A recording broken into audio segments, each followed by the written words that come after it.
Hello বন্ধুরা, আসসালামু আলাইকুম। আপনারা কেমন আছেন? আলহামদুলিল্লাহ আমি ভালো আছি। আজ দেখাচ্ছি কলিজা, পিলাই আর ফিপসা, সেটা একসাথে রান্না করব মগজ দিয়ে। এটা আমার শাশুড়ির রেসিপি। উনি খুব মজা করে রান্না করতেন, তার মতো আমার হয় না যদিও, তারপরেও আপনাদের সাথে আমি শেয়ার করছি। কেমন লাগলো অবশ্যই জানাবেন। লাইক, কমেন্ট, শেয়ার দিয়ে পাশে থাকবেন। এই যে পেঁয়াজ কুচি দিয়ে দিয়েছি, এর মধ্যে আদা, রসুন, জিরা বাটা, গরম মশলা এখনও দিইনি। গরম মশলা গুঁড়া দেবো, আবার কয়েকটা গোটাও দিয়ে দেব। মরিচ বাটা দিয়ে দিয়েছি, এর মধ্যে ধনে বাটা দিয়ে দিয়েছি। তারপরে দিয়ে দিলাম স্বাদ মতো লবণ। সব উপকরণগুলো একসাথে দিয়ে আমি খুব ভালো মতো মেখে নেব। এই যে দিয়ে দিচ্ছি হলুদ, তারপরে দিয়ে দেবো এখন গুঁড়ো মরিচ। এটা আমাদের উত্তরবঙ্গের একটা খুব জনপ্রিয় রান্না। গরম মশলা গুঁড়া দিয়ে দিলাম 1.5 চামচের মতো।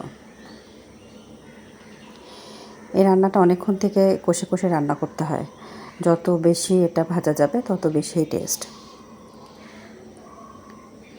আপনারা অবশ্যই ট্রাই করবেন, এটা খুব ভালো লাগবে। এটা আমার শ্বশুরবাড়ির খুব পছন্দের একটা রেসিপি।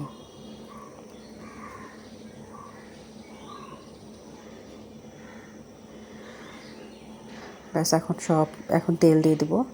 তেল দিয়ে আমি এটা সুন্দর করে মেখে নেব, আর তার সাথে দিয়ে দেবো 2টো তেজপাতাটা আমি ছিঁড়ে দিয়ে দিয়েছি।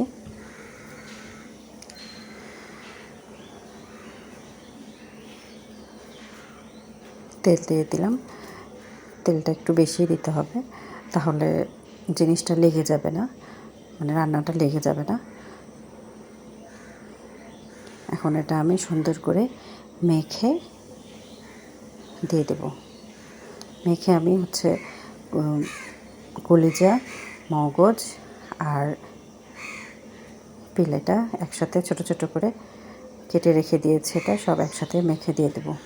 আমি কলিজা আর পিলাইটা সুন্দর করে ছোট ছোট করে কেটে তারপরে একটা লবণ আর একটু সামান্য হলুদ দিয়ে ভাপ দিয়ে রেখে দিয়েছি, মানে তার কালো পানিটা বের করে ফেলেছি। এখন দিয়ে দিচ্ছি।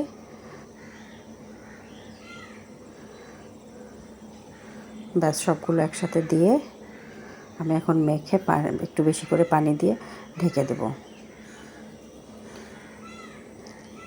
মগজটা আমি সব রগগুলো বের করে নিয়েছি চিপে।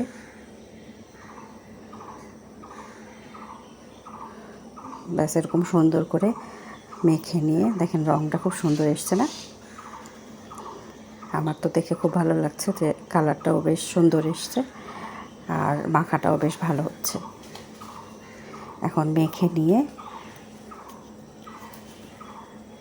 আমি এটা ভালো মতো সিদ্ধ হওয়ার জন্যে পানি দিয়ে দেবো, একটু বেশি করেই পানি দেবো, দিয়ে আমি ঢাকনা দিয়ে ঢেকে দেবো। যখন পানিটা শুকিয়ে আসবে তখন আমি এটা ভুনা করব। অনেকক্ষণ থেকে এটা ভুনতে হবে।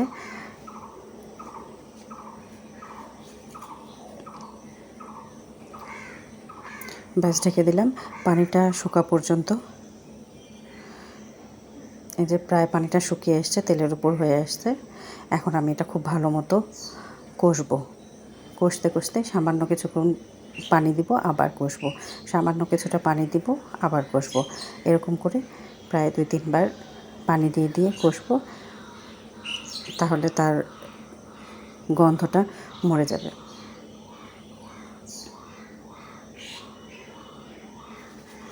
এখন দিয়ে দিচ্ছি ভাজা মশলা। ভাজা মশলার মধ্যে ধনে গুঁড়া, জিরা গুঁড়া, গরম মশলা গুঁড়া। আর যদি এর মধ্যে 1 চিমটি 5 ফোড়ন গুঁড়া দেওয়া যায় খুব টেস্ট হবে।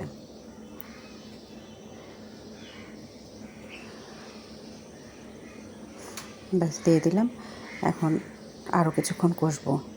কষতে কষতে যখন একটা সুন্দর ভাজা ভাজার গন্ধ আসবে সে সময়টা আমি অফ করে দেব।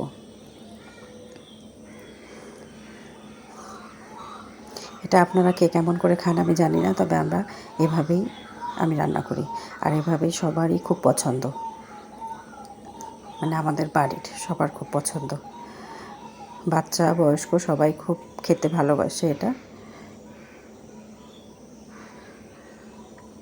এটা দেখছেন তেলের উপর হয়ে আসছে, আরও কিছুক্ষণ কষবো।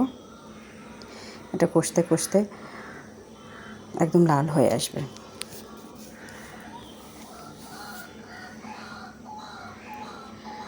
ব্যাস হয়ে আসছে আমার পিলাই দিয়ে মগজ কলেজা।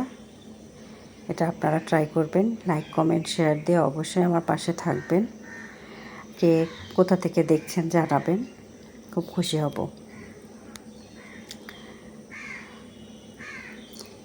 ব্যাস রেডি আমার পিলাই দিয়ে মগজ কলেজা। আলহামদুলিল্লাহ। আসসালামু আলাইকুম, সবাই ভালো থাকবেন।